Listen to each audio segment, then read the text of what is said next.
A jury is now deciding the fate of a Brown Deer police officer accused of shooting an unarmed man in the back during an arrest. This case spans almost 2 years. Pete Zervakis has been following this trial from the start, which began 2 weeks ago. He joins us now live from the courthouse with an update on where deliberations stand. Pete? Well, Courtney and Charles, the jury got this case about 12:30 this afternoon. We know they ate pizza for lunch, but otherwise we have not heard from them since then. No questions for the judge or anything like that. Now, before those deliberations began, attorneys for both sides had one last chance to make their cases to jurors. Prosecutor Jim Griffin argued officers Devin Kramer and Michael Lehman in their testimony exaggerated the threat Manuel Burnley Jr. posed.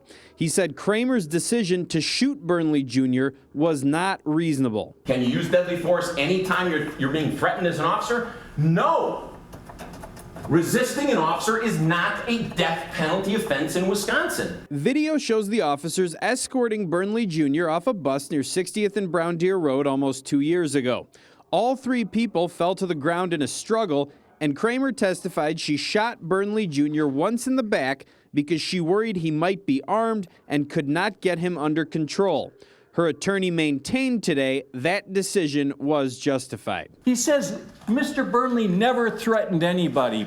That's just poppycock.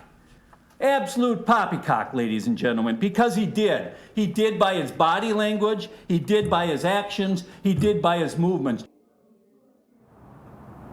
Now, jurors are considering a charge of aggravated battery with intent to cause great bodily harm. If they find themselves deadlocked on that charge, they can consider a lesser charge without the great, just intent to cause bodily harm.